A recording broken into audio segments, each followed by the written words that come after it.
श्रीगणेशाय नमः। अथ श्री सूर्य अष्टोत्तर शतनाम स्तोत्र विनियोगः। अस्य श्री सूर्याष्टोत्तर शतनाम स्तोत्र महामन्त्रस्य ब्रह्मा ऋषिः अनुष्टुप् छन्दः। श्री सूर्यनारायणो देवता। ह्रां बीजं ह्रीं शक्तिः ह्रूं कीलकं। श्री सूर्यनारायण देवता प्रसादसिद्ध्यर्थे जपे विनियोगः।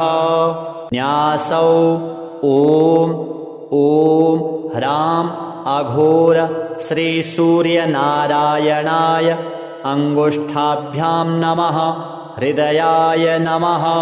ॐ ह्रीं चतुर्वेदपारायणाय तर्जनीभ्यां नमः।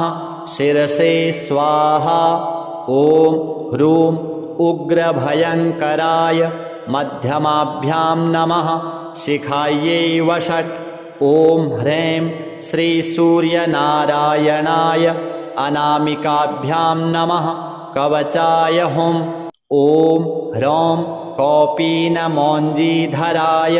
कनिष्ठिकाभ्यां नमः। नेत्रत्रयाय वषट्।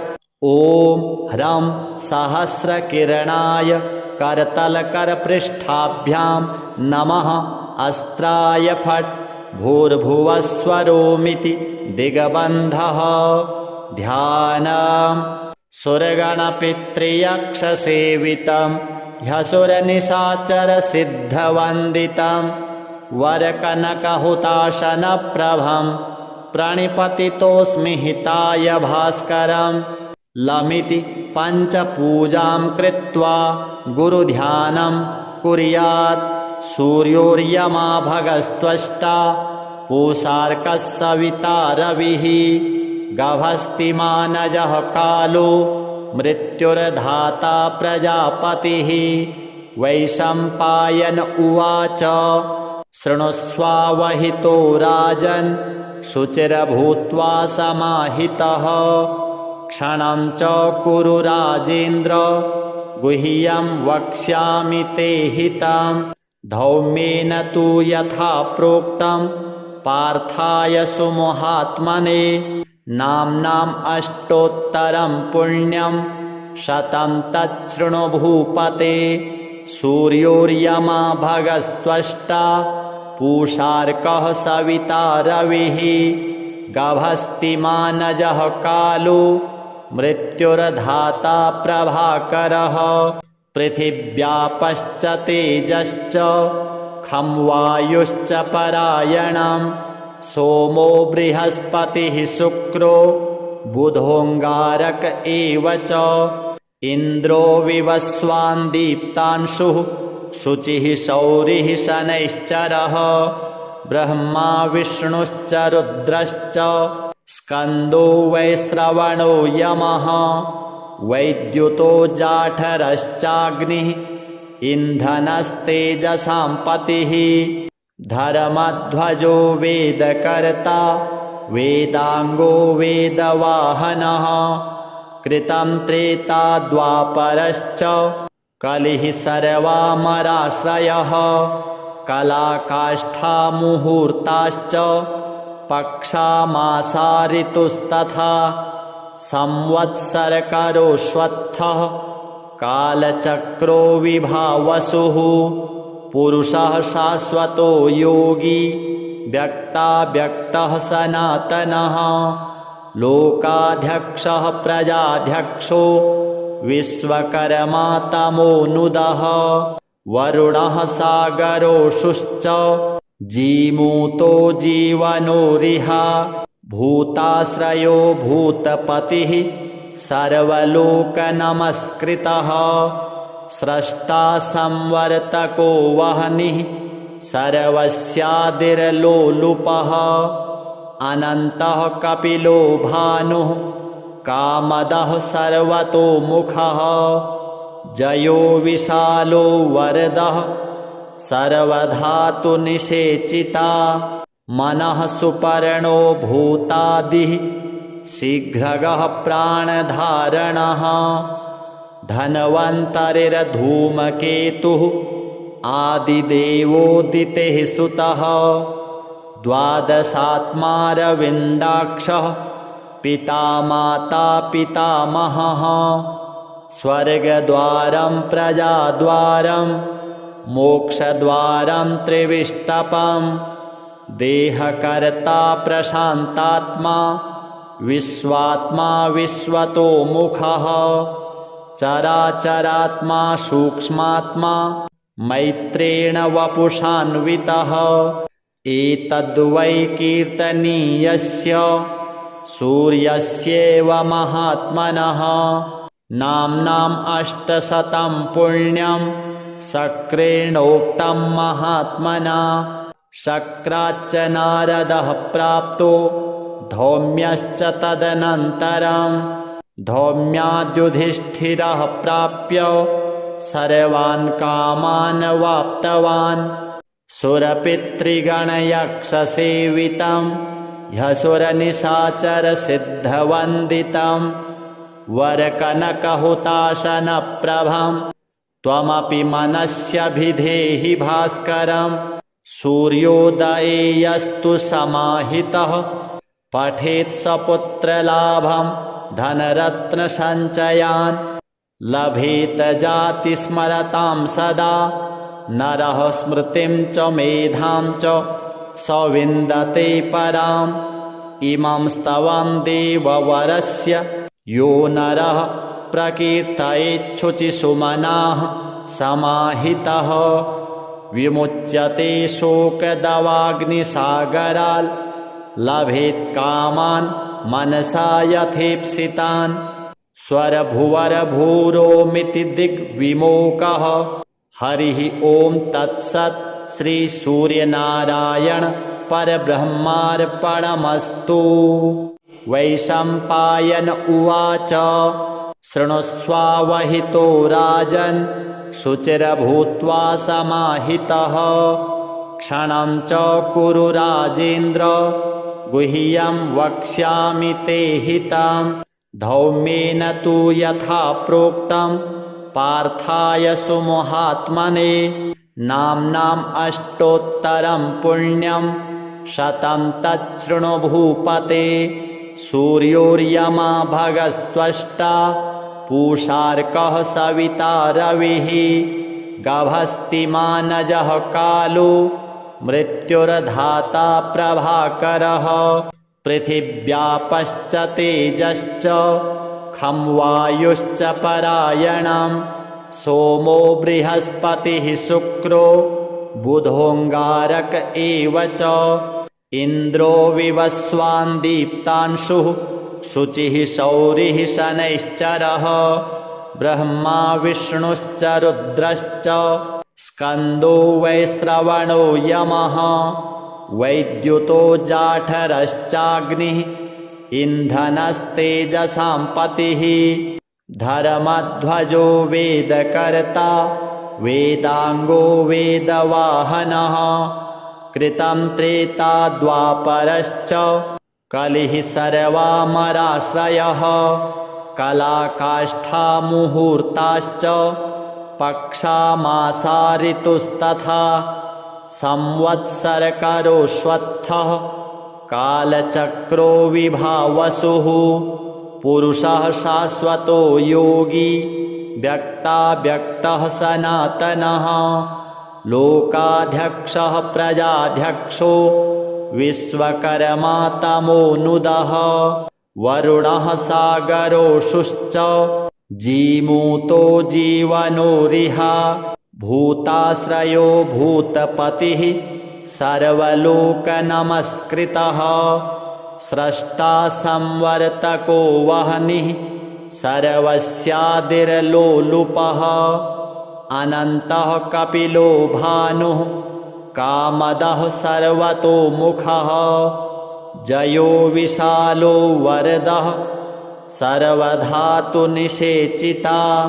मनः सुपर्णो भूतादिः शीघ्रगः प्राणधारणः धन्वन्तरिर्धूमकेतुः आदिदेवोदितेः सुतः द्वादशात्मारविन्दाक्षः पिता माता पितामहः स्वर्गद्वारं प्रजाद्वारं मोक्षद्वारं त्रिविष्टपं देहकर्ता प्रशान्तात्मा विश्वात्मा विश्वतोमुखः चराचरात्मा सूक्ष्मात्मा मैत्रेण वपुषान्वितः एतद्वै कीर्तनीयस्य सूर्यस्येव महात्मनः नाम्नाम् 800 पुण्यं शक्रेणोक्तं महात्मना शक्राच्च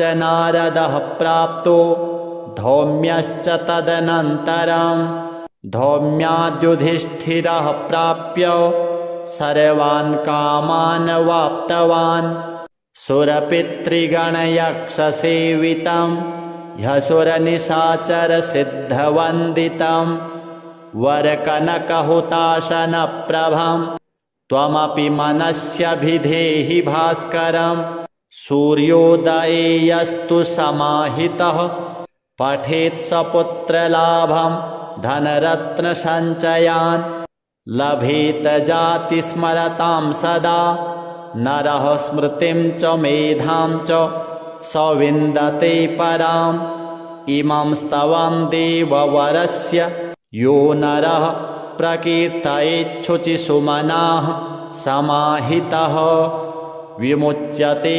शोकदवाग्निसागराल् लभेत् कामान् मनसा यथेप्सितान् स्वरभुवरभूरोमिति दिग्विमोकः हरिः ॐ तत्सत् श्री सूर्यनारायण परब्रह्मार्पणमस्तु।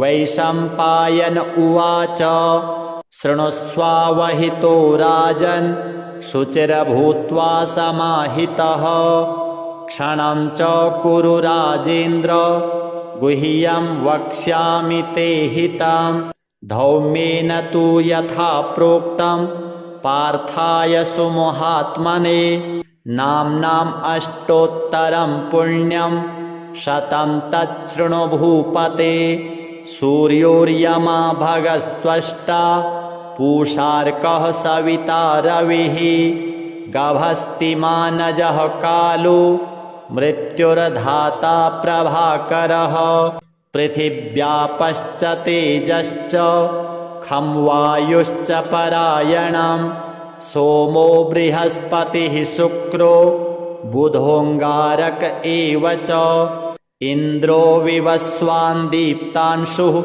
शुचिः शौरिः शनैश्चरः ब्रह्मा विष्णुश्च रुद्रश्च स्कन्दो वैश्रवणो यमः वैद्युतो जाठरश्चाग्निः इन्धनस्तेजसां पतिः धर्मध्वजो वेदकर्ता वेदाङ्गो वेदवाहनः कृतं त्रेता द्वापरश्च कलिः सर्वामराश्रयः कलाकाष्ठा मुहूर्ताश्च पक्षा मासा ऋतुस्तथा संवत्सरकरोऽश्वत्थः कालचक्रो विभावसुः पुरुषः शाश्वतो योगी व्यक्ताव्यक्तः सनातनः लोकाध्यक्षः प्रजाध्यक्षो विश्वकर्मा तमोनुदः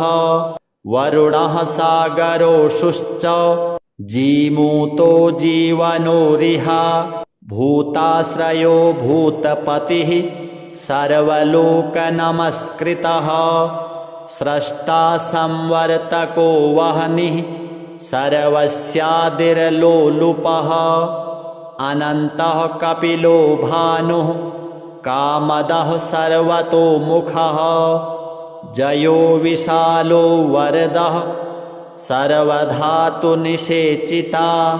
मनः सुपर्णो भूतादिः शीघ्रगः प्राणधारणः धन्वन्तरिर्धूमकेतुः आदिदेवोदितेः सुतः द्वादशात्मारविन्दाक्षः पिता माता पितामहः स्वर्गद्वारं प्रजाद्वारं मोक्षद्वारं त्रिविष्टपं देहकर्ता प्रशान्तात्मा विश्वात्मा विश्वतोमुखः चराचरात्मा सूक्ष्मात्मा मैत्रेण वपुषान्वितः एतद्वै कीर्तनीयस्य सूर्यस्येव महात्मनः नाम्नाम् 800 पुण्यं शक्रेणोक्तं महात्मना शक्राच्च नारदः प्राप्तो धौम्यश्च तदनन्तरं धौम्याद्युधिष्ठिरः प्राप्य सर्वान् कामान् वाप्तवान् सुरपितृगणयक्षसेवितं ह्यसुरनिशाचरसिद्धवन्दितं वरकनकहुताशनप्रभं त्वमपि मनस्यभिधेहि भास्करं सूर्योदये यस्तु समाहितः पठेत् सपुत्रलाभं धनरत्नसञ्चयान् लभेत जातिस्मरतां सदा नरः स्मृतिं च मेधां च स विन्दते पराम् इमं स्तवं देववरस्य यो नरः प्रकीर्तयेच्छुचिसुमनाः समाहितः विमुच्यते शोकदवाग्निसागराल् लभेत् कामान् मनसा यथेप्सितान् स्वरभुवरभूरोमिति दिग्विमोकः हरिः ॐ तत्सत् श्रीसूर्यनारायण परब्रह्मार्पणमस्तु। वैशम्पायन उवाच शृणुष्वावहितो राजन् शुचिर्भूत्वा समाहितः क्षणं च कुरु राजेन्द्र गुह्यं वक्ष्यामि ते हितं धौम्येन तु यथा प्रोक्तं पार्थाय सुमहात्मने नाम्नाम् 800 पुण्यं 100 तच्छृणु भूपते सूर्योर्यमा भगस्त्वष्टा पूषार्कः सविता रविः गभस्तिमानजः कालो मृत्युर्धाता प्रभाकरः पृथिव्यापश्च तेजश्च खं वायुश्च परायणं सोमो बृहस्पतिः शुक्रो बुधोऽङ्गारक एव च इन्द्रो विवस्वान् दीप्तांशुः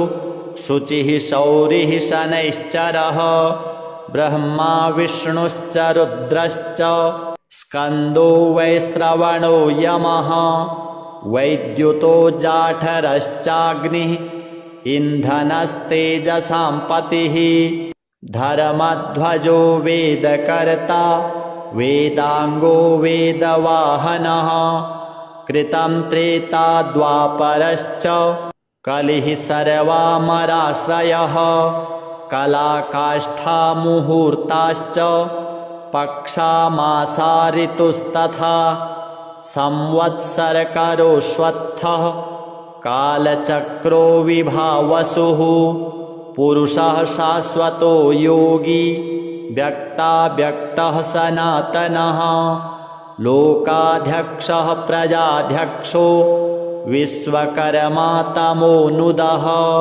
वरुणः सागरोषुश्च जीमूतो जीवनोरिह भूताश्रयो भूतपतिः सर्वलोकनमस्कृतः स्रष्टा संवर्तको वह्निः सर्वस्यादिर्लोलुपः अनन्तः कपिलो भानुः कामदः सर्वतोमुखः जयो विशालो वरदः सर्वधातुनिषेचिता मनः सुपर्णो भूतादिः शीघ्रगः प्राणधारणः धन्वन्तरिर्धूमकेतुः आदिदेवोदितेः सुतः द्वादशात्मारविन्दाक्षः पिता माता पितामहः स्वर्गद्वारं प्रजाद्वारं मोक्षद्वारं त्रिविष्टपं देहकर्ता प्रशान्तात्मा विश्वात्मा विश्वतोमुखः चराचरात्मा सूक्ष्मात्मा मैत्रेण वपुषान्वितः एतद्वै कीर्तनीयस्य सूर्यस्येव महात्मनः नाम्नाम् 800 पुण्यं शक्रेणोक्तं महात्मना शक्राच्च नारदः प्राप्तो धौम्यश्च तदनन्तरं धौम्याद्युधिष्ठिरः प्राप्य सर्वान् कामान् वाप्तवान् सुरपितृगणयक्षसेवितं ह्यसुरनिशाचरसिद्धवन्दितं वरकनकहुताशनप्रभं त्वमपि मनस्यभिधेहि भास्करं सूर्योदये यस्तु समाहितः पठेत् सपुत्रलाभं धनरत्नसञ्चयान् लभेत जातिस्मरतां सदा नरः स्मृतिं च मेधां च स विन्दते पराम् इमं स्तवं देववरस्य यो नरः प्रकीर्तयेच्छुचिसुमनाः समाहितः विमुच्यते शोकदवाग्निसागराल् लभेत् कामान् मनसा यथेप्सितान् स्वरभुवरभूरोमिति दिग्विमोकः हरिः ॐ तत्सत् श्रीसूर्यनारायण परब्रह्मार्पणमस्तु।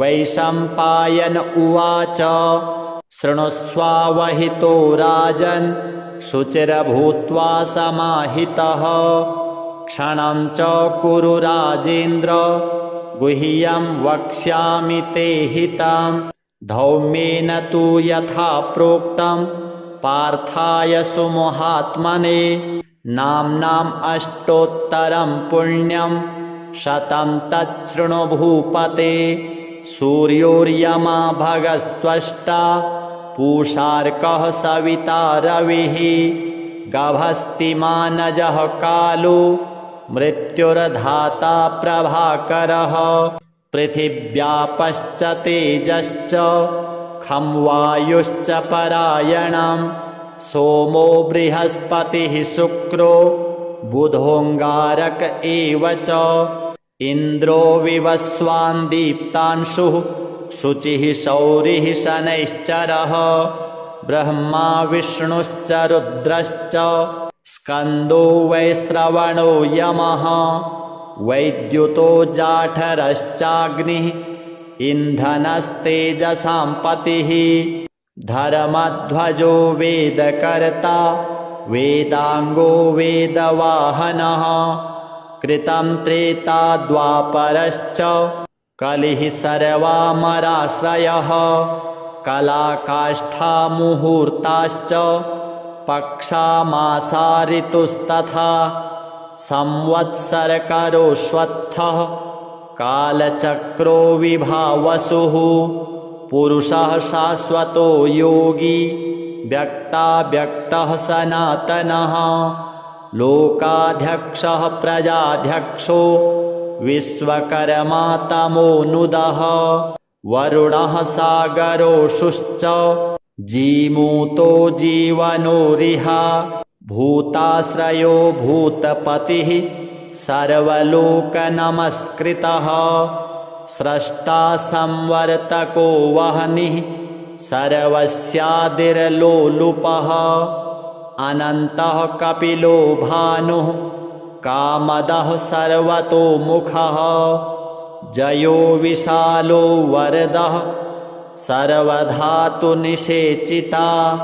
मनः सुपर्णो भूतादिः शीघ्रगः प्राणधारणः धन्वन्तरिर्धूमकेतुः आदिदेवोदितेः सुतः द्वादशात्मारविन्दाक्षः पिता माता पितामहः स्वर्गद्वारं प्रजाद्वारं मोक्षद्वारं त्रिविष्टपं देहकर्ता प्रशान्तात्मा विश्वात्मा विश्वतोमुखः चराचरात्मा सूक्ष्मात्मा मैत्रेण वपुषान्वितः एतद्वै कीर्तनीयस्य सूर्यस्येव महात्मनः नाम्नाम् 800 पुण्यं शक्रेणोक्तं महात्मना शक्राच्च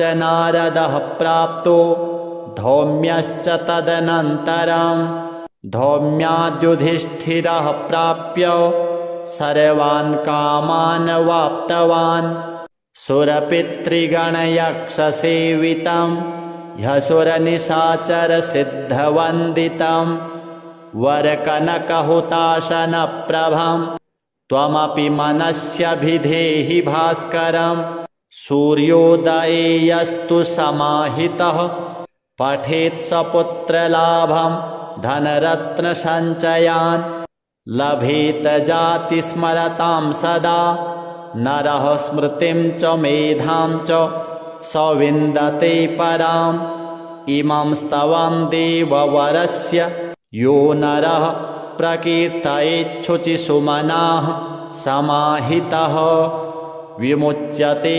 शोकदवाग्निसागराल् लभेत् कामान् मनसा यथेप्सितान् स्वरभुवरभूरोमिति दिग्विमोकः हरिः ॐ तत्सत् श्री सूर्यनारायण परब्रह्मार्पणमस्तु।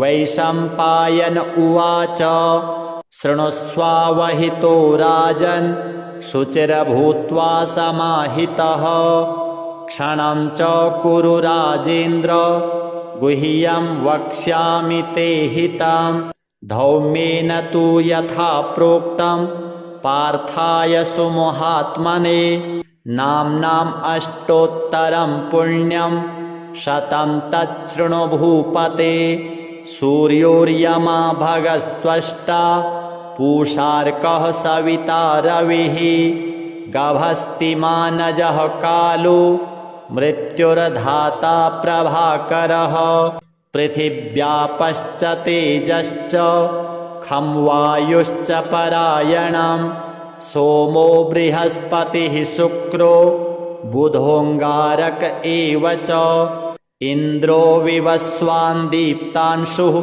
शुचिः शौरिः शनैश्चरः ब्रह्मा विष्णुश्च रुद्रश्च स्कन्दो वैश्रवणो यमः वैद्युतो जाठरश्चाग्निः इन्धनस्तेजसां पतिः धर्मध्वजो वेदकर्ता वेदाङ्गो वेदवाहनः कृतं त्रेता द्वापरश्च कलिः सर्वामराश्रयः कलाकाष्ठा मुहूर्ताश्च पक्षा मासा ऋतुस्तथा संवत्सरकरोऽश्वत्थः कालचक्रो विभावसुः पुरुषः शाश्वतो योगी व्यक्ताव्यक्तः सनातनः लोकाध्यक्षः प्रजाध्यक्षो विश्वकर्मा तमोनुदः वरुणः सागरोषुश्च जीमूतो जीवनोरिह भूताश्रयो भूतपतिः सर्वलोकनमस्कृतः स्रष्टा संवर्तको वह्निः सर्वस्यादिर्लोलुपः अनन्तः कपिलो भानुः कामदः सर्वतोमुखः जयो विशालो वरदः सर्वधातुनिषेचिता मनः सुपर्णो भूतादिः शीघ्रगः प्राणधारणः धन्वन्तरिर्धूमकेतुः आदिदेवोदितेः सुतः द्वादशात्मारविन्दाक्षः पिता माता पितामहः स्वर्गद्वारं प्रजाद्वारं मोक्षद्वारं त्रिविष्टपं देहकर्ता प्रशान्तात्मा विश्वात्मा विश्वतो मुखः चराचरात्मा सूक्ष्मात्मा मैत्रेण वपुषान्वितः एतद्वै कीर्तनीयस्य सूर्यस्येव महात्मनः नाम्नाम् 800 पुण्यं शक्रेणोक्तं महात्मना शक्राच्च नारदः प्राप्तो धौम्यश्च तदनन्तरं धौम्याद्युधिष्ठिरः प्राप्य सर्वान् कामान् वाप्तवान् सुरपितृगणयक्षसेवितं ह्यसुरनिशाचरसिद्धवन्दितं वरकनकहुताशनप्रभं त्वमपि मनस्यभिधेहि भास्करं सूर्योदये यस्तु समाहितः पठेत् स पुत्रलाभं धनरत्नसञ्चयान् लभेत जातिस्मरतां सदा नरः स्मृतिं च मेधां च स विन्दते पराम् इमं स्तवं देववरस्य यो नरः प्रकीर्तयेच्छुचिसुमनाः समाहितः विमुच्यते शोकदवाग्निसागराल् लभेत् कामान् मनसा यथेप्सितान् स्वरभुवरभूरोमिति दिग्विमोकः हरिः ॐ तत्सत् श्रीसूर्यनारायण परब्रह्मार्पणमस्तु। वैशम्पायन उवाच शृणुष्वावहितो राजन् शुचिर्भूत्वा समाहितः क्षणं च कुरु राजेन्द्र गुह्यं वक्ष्यामि ते हितं धौम्येन तु यथा प्रोक्तं पार्थाय सुमहात्मने नाम्नाम् 800 पुण्यं 100 तच्छृणु भूपते सूर्योर्यमा भगस्त्वष्टा पूषार्कः सविता रविः गभस्तिमानजः कालो मृत्युर्धाता प्रभाकरः पृथिव्यापश्च तेजश्च खं वायुश्च परायणं सोमो बृहस्पतिः शुक्रो बुधोऽङ्गारक एव च इन्द्रो विवस्वान् दीप्तांशुः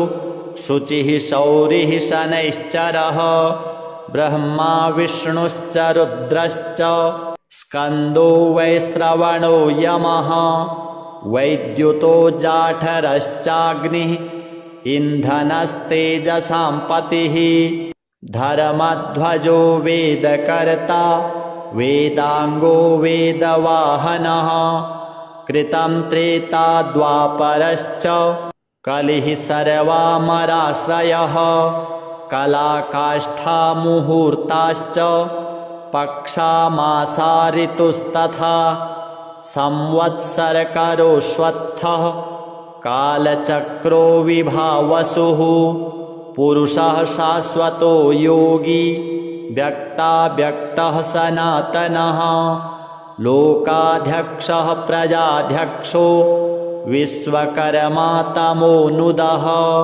वरुणः सागरोषुश्च जीमूतो जीवनोरिह भूताश्रयो भूतपतिः सर्वलोकनमस्कृतः स्रष्टा संवर्तको वह्निः सर्वस्यादिर्लोलुपः अनन्तः कपिलो भानुः कामदः सर्वतोमुखः जयो विशालो वरदः सर्वधातुनिषेचिता मनः सुपर्णो भूतादिः शीघ्रगः प्राणधारणः धन्वन्तरिर्धूमकेतुः आदिदेवोदितेः सुतः द्वादशात्मारविन्दाक्षः पिता माता पितामहः स्वर्गद्वारं प्रजाद्वारं मोक्षद्वारं त्रिविष्टपं देहकर्ता प्रशान्तात्मा विश्वात्मा विश्वतोमुखः चराचरात्मा सूक्ष्मात्मा मैत्रेण वपुषान्वितः एतद्वै कीर्तनीयस्य सूर्यस्येव महात्मनः नाम्नाम् 800 पुण्यं शक्रेणोक्तं महात्मना शक्राच्च नारदः प्राप्तो धौम्यश्च तदनन्तरं धौम्याद्युधिष्ठिरः प्राप्य सर्वान् कामान् वाप्तवान् सुरपितृगणयक्षसेवितं ह्यसुरनिशाचरसिद्धवन्दितं वरकनकहुताशनप्रभं त्वमपि मनस्यभिधेहि भास्करं सूर्योदये यस्तु समाहितः पठेत् सपुत्रलाभं धनरत्नसञ्चयान् लभेत जातिस्मरतां सदा नरः स्मृतिं च मेधां च स विन्दते पराम् इमं स्तवं देववरस्य यो नरः प्रकीर्तयेच्छुचिसुमनाः समाहितः विमुच्यते शोकदवाग्निसागराल् लभेत् कामान् मनसा यथेप्सितान् स्वरभुवरभूरोमिति दिग्विमोकः हरिः ॐ तत्सत् श्रीसूर्यनारायण परब्रह्मार्पणमस्तु। वैशम्पायन उवाच शृणुष्वावहितो राजन् शुचिर्भूत्वा समाहितः क्षणं च कुरु राजेन्द्र गुह्यं वक्ष्यामि ते हितं धौम्येन तु यथा प्रोक्तं पार्थाय सुमहात्मने नाम्नाम् 800 पुण्यं 100 तच्छृणु भूपते सूर्योर्यमा भगस्त्वष्टा पूषार्कः सविता रविः गभस्तिमानजः कालो मृत्युर्धाता प्रभाकरः पृथिव्यापश्च तेजश्च खं वायुश्च परायणं सोमो बृहस्पतिः शुक्रो बुधोऽङ्गारक एव च इन्द्रो विवस्वान् दीप्तांशुः शुचिः शौरिः शनैश्चरः ब्रह्मा विष्णुश्च रुद्रश्च स्कन्दो वैश्रवणो यमः वैद्युतो जाठरश्चाग्निः इन्धनस्तेजसां पतिः धर्मध्वजो वेदकर्ता वेदाङ्गो वेदवाहनः कृतं त्रेता द्वापरश्च कलिः सर्वामराश्रयः कलाकाष्ठा मुहूर्ताश्च पक्षामासा ऋतुस्तथा संवत्सरकरोऽश्वत्थः कालचक्रो विभावसुः पुरुषः शाश्वतो योगी व्यक्ताव्यक्तः सनातनः लोकाध्यक्षः प्रजाध्यक्षो विश्वकर्मा तमोनुदः वरुणः सागरोषुश्च जीमूतो जीवनोरिह भूताश्रयो भूतपतिः सर्वलोकनमस्कृतः स्रष्टा संवर्तको वह्निः सर्वस्यादिर्लोलुपः अनन्तः कपिलो भानुः कामदः सर्वतोमुखः जयो विशालो वरदः सर्वधातुनिषेचिता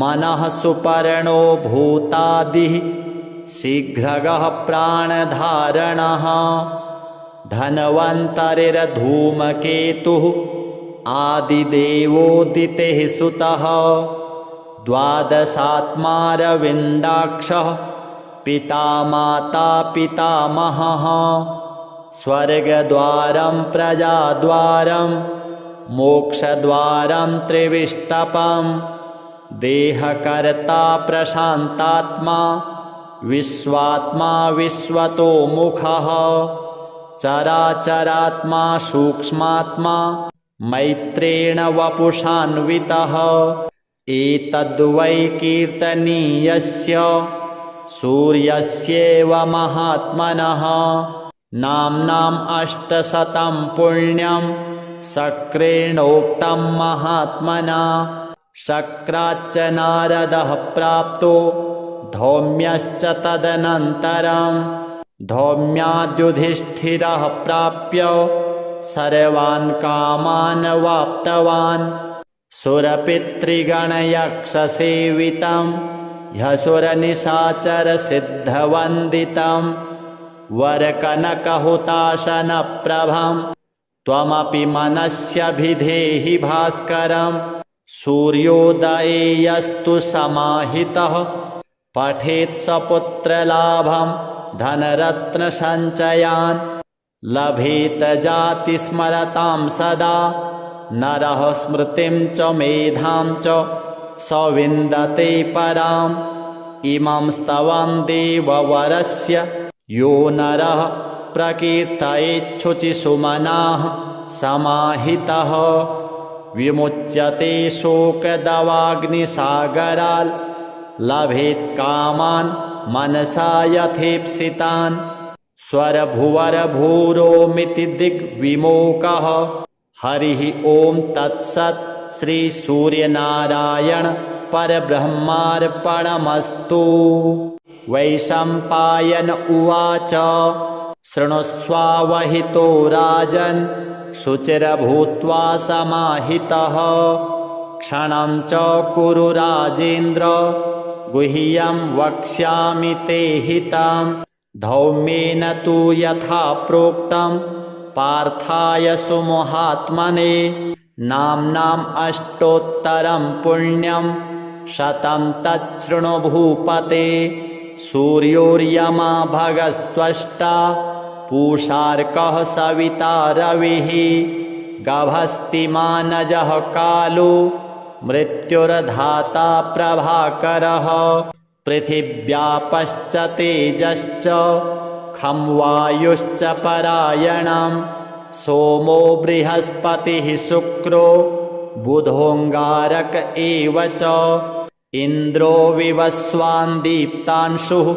शुचिः शौरिः शनैश्चरः ब्रह्मा विष्णुश्च रुद्रश्च स्कन्दो वैश्रवणो यमः वैद्युतो जाठरश्चाग्निः इन्धनस्तेजसां पतिः धर्मध्वजो वेदकर्ता वेदाङ्गो वेदवाहनः कृतं त्रेता द्वापरश्च कलिः सर्वामराश्रयः कलाकाष्ठा मुहूर्ताश्च पक्षामासा ऋतुस्तथा संवत्सरकरोऽश्वत्थः कालचक्रो विभावसुः पुरुषः शाश्वतो योगी व्यक्ताव्यक्तः सनातनः लोकाध्यक्षः प्रजाध्यक्षो विश्वकर्मा तमोनुदः वरुणः सागरोषुश्च जीमूतो जीवनोरिह भूताश्रयो भूतपतिः सर्वलोकनमस्कृतः स्रष्टा संवर्तको वह्निः सर्वस्यादिर्लोलुपः अनन्तः कपिलो भानुः कामदः सर्वतोमुखः जयो विशालो वरदः सर्वधातुनिषेचिता मनः सुपर्णो भूतादिः शीघ्रगः प्राणधारणः धन्वन्तरिर्धूमकेतुः आदिदेवोदितेः सुतः द्वादशात्मारविन्दाक्षः पिता माता पितामहः स्वर्गद्वारं प्रजाद्वारं मोक्षद्वारं त्रिविष्टपं देहकर्ता प्रशान्तात्मा विश्वात्मा विश्वतोमुखः चराचरात्मा सूक्ष्मात्मा मैत्रेण वपुषान्वितः एतद्वै कीर्तनीयस्य सूर्यस्येव महात्मनः नाम्नाम् 800 पुण्यं शक्रेणोक्तं महात्मना। शक्राच्च नारदः प्राप्तो धौम्यश्च तदनन्तरं। धौम्याद्युधिष्ठिरः प्राप्य सर्वान् कामान् वाप्तवान्। सुरपितृगणयक्षसेवितं ह्यसुरनिशाचरसिद्धवन्दितं वरकनकहुताशनप्रभं त्वमपि मनस्यभिधेहि भास्करं। सूर्योदये यस्तु समाहितः पठेत् सपुत्रलाभं धनरत्नसञ्चयान्। लभेत जातिस्मरतां सदा नरः स्मृतिं च मेधां च स विन्दते पराम्। इमं स्तवं देववरस्य यो नरः प्रकीर्तयेच्छुचिसुमनाः समाहितः। विमुच्यते शोकदवाग्निसागराल् लभेत् कामान् मनसा यथेप्सितान्। स्वरभुवरभूरोमिति दिग्विमोकः हरिः ॐ तत्सत्। श्रीसूर्यनारायण परब्रह्मार्पणमस्तु। वैशम्पायन उवाच शृणुष्वावहितो राजन् शुचिर्भूत्वा समाहितः। क्षणं च कुरु राजेन्द्र गुह्यं वक्ष्यामि ते हितं। धौम्येन तु यथा प्रोक्तं पार्थाय सुमहात्मने नाम्नाम् अष्टोत्तरं पुण्यं शतं तच्छृणु भूपते। सूर्योर्यमा भगस्त्वष्टा पूषार्कः सविता रविः गभस्तिमानजः कालो मृत्युर्धाता प्रभाकरः। पृथिव्यापश्च तेजश्च खं वायुश्च परायणं। सोमो बृहस्पतिः शुक्रो बुधोऽङ्गारक एव च। इन्द्रो विवस्वान् दीप्तांशुः शुचिः शौरिः शनैश्चरः। ब्रह्मा विष्णुश्च रुद्रश्च स्कन्दो वैश्रवणो यमः। वैद्युतो जाठरश्चाग्निः इन्धनस्तेजसां पतिः। धर्मध्वजो वेदकर्ता वेदाङ्गो वेदवाहनः। कृतं त्रेता द्वापरश्च कलिः सर्वामराश्रयः। कलाकाष्ठा मुहूर्ताश्च पक्षा मासा ऋतुस्तथा। संवत्सरकरोऽश्वत्थः कालचक्रो विभावसुः। पुरुषः शाश्वतो योगी व्यक्ताव्यक्तः सनातनः।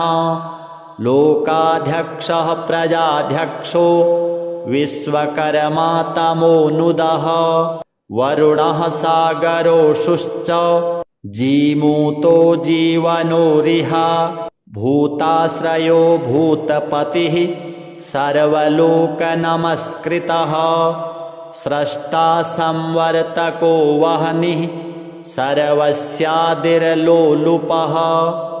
अनन्तः कपिलो भानुः कामदः सर्वतोमुखः। जयो विशालो वरदः सर्वधातुनिषेचिता। मनः सुपर्णो भूतादिः शीघ्रगः प्राणधारणः। धन्वन्तरिर्धूमकेतुः आदिदेवोदितेः सुतः। द्वादशात्मारविन्दाक्षः पिता माता पितामहः। स्वर्गद्वारं प्रजाद्वारं मोक्षद्वारं त्रिविष्टपं।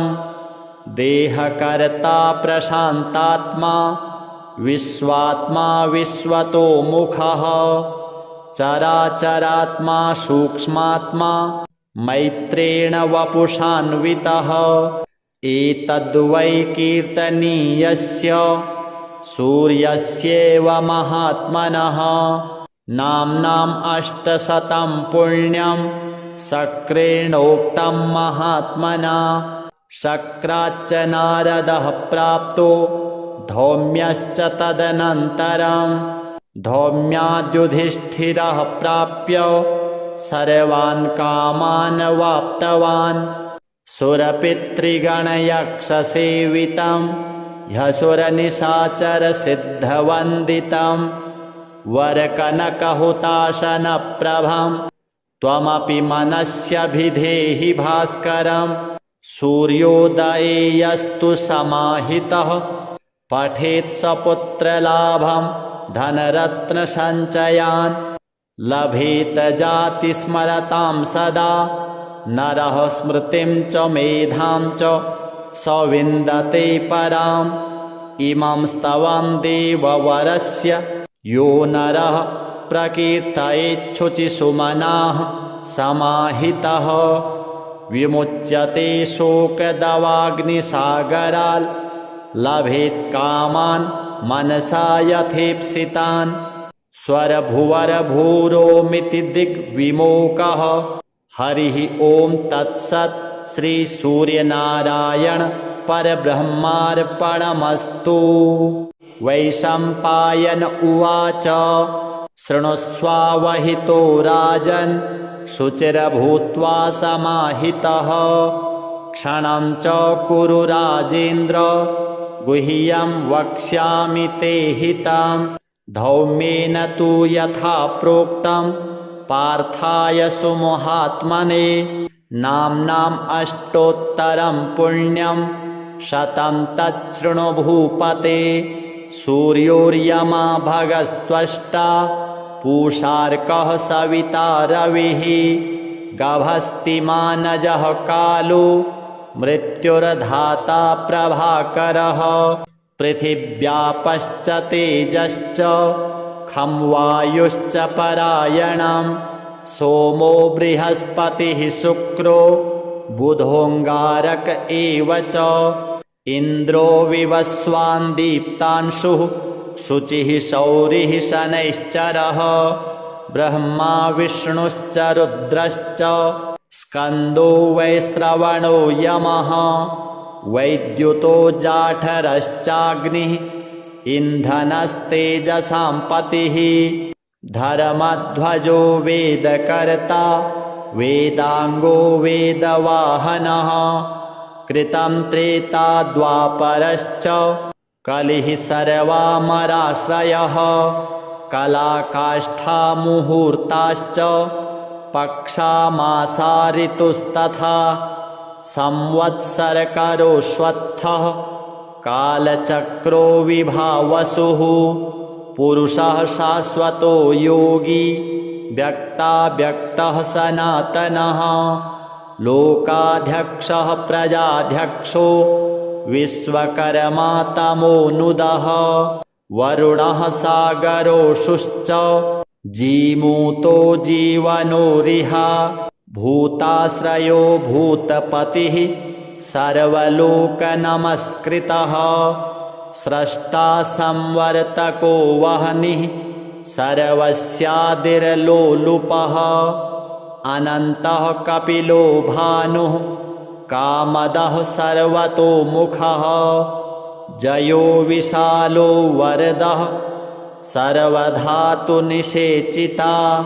मनः सुपर्णो भूतादिः शीघ्रगः प्राणधारणः धन्वन्तरिर्धूमकेतुः आदिदेवोदितेः सुतः द्वादशात्मारविन्दाक्षः पिता माता पितामहः स्वर्गद्वारं प्रजाद्वारं मोक्षद्वारं त्रिविष्टपं देहकर्ता प्रशान्तात्मा विश्वात्मा विश्वतोमुखः चराचरात्मा सूक्ष्मात्मा मैत्रेण वपुषान्वितः एतद्वै कीर्तनीयस्य सूर्यस्येव महात्मनः नाम्नाम् 800 पुण्यं शक्रेणोक्तं महात्मना शक्राच्च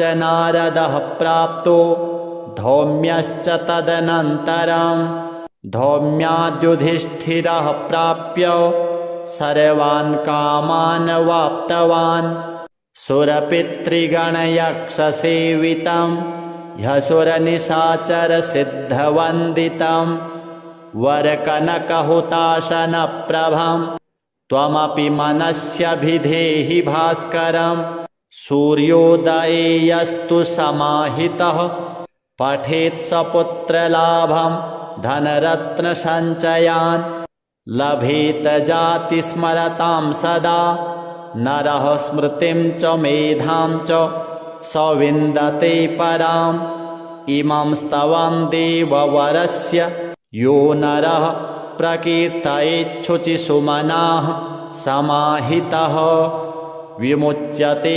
शोकदवाग्निसागराल् लभेत् कामान् मनसा यथेप्सितान् स्वरभुवरभूरोमिति दिग्विमोकः हरिः ॐ तत्सत् श्रीसूर्यनारायण परब्रह्मार्पणमस्तु। वैशम्पायन उवाच शृणुष्वावहितो राजन् शुचिर्भूत्वा समाहितः क्षणं च कुरु राजेन्द्र गुह्यं वक्ष्यामि ते हितं धौम्येन तु यथा प्रोक्तं पार्थाय सुमहात्मने नाम्नाम् अष्टोत्तरं पुण्यं शतं तच्छृणु भूपते सूर्योर्यमा भगस्त्वष्टा पूषार्कः सविता रविः गभस्तिमानजः कालो मृत्युर्धाता प्रभाकरः पृथिव्यापश्च तेजश्च खं वायुश्च परायणं सोमो बृहस्पतिः शुक्रो बुधोऽङ्गारक एव च इन्द्रो विवस्वान् दीप्तांशुः शुचिः शौरिः शनैश्चरः ब्रह्मा विष्णुश्च रुद्रश्च स्कन्दो वैश्रवणो यमः वैद्युतो जाठरश्चाग्निः इन्धनस्तेजसां पतिः धर्मध्वजो वेदकर्ता वेदाङ्गो वेदवाहनः कृतं त्रेता द्वापरश्च कलिः सर्वामराश्रयः कलाकाष्ठा मुहूर्ताश्च पक्षा मासा ऋतुस्तथा संवत्सरकरोऽश्वत्थः कालचक्रो विभावसुः पुरुषः शाश्वतो योगी व्यक्ताव्यक्तः सनातनः लोकाध्यक्षः प्रजाध्यक्षो विश्वकर्मा तमोनुदः वरुणः सागरोषुश्च जीमूतो जीवनोरिह भूताश्रयो भूतपतिः सर्वलोकनमस्कृतः स्रष्टा संवर्तको वह्निः सर्वस्यादिर्लोलुपः अनन्तः कपिलो भानुः कामदः सर्वतोमुखः जयो विशालो वरदः सर्वधातुनिषेचिता मनः सुपर्णो भूतादिः शीघ्रगः प्राणधारणः धन्वन्तरिर्धूमकेतुः आदिदेवोदितेः सुतः द्वादशात्मारविन्दाक्षः पिता माता पितामहः स्वर्गद्वारं प्रजाद्वारं मोक्षद्वारं त्रिविष्टपं देहकर्ता प्रशान्तात्मा विश्वात्मा विश्वतोमुखः चराचरात्मा सूक्ष्मात्मा मैत्रेण वपुषान्वितः एतद्वै कीर्तनीयस्य सूर्यस्येव महात्मनः नाम्नाम् 800 पुण्यं शक्रेणोक्तं महात्मना शक्राच्च नारदः प्राप्तो धौम्यश्च तदनन्तरं धौम्याद्युधिष्ठिरः प्राप्य सर्वान् कामान् वाप्तवान् सुरपितृगणयक्षसेवितं ह्यसुरनिशाचरसिद्धवन्दितं वरकनकहुताशनप्रभं त्वमपि मनस्यभिधेहि भास्करं सूर्योदये यस्तु समाहितः पठेत् सपुत्रलाभं धनरत्नसञ्चयान् लभेत जातिस्मरतां सदा नरः स्मृतिं च मेधां च स विन्दते पराम् इमं स्तवं देववरस्य यो नरः प्रकीर्तयेच्छुचिसुमनाः समाहितः विमुच्यते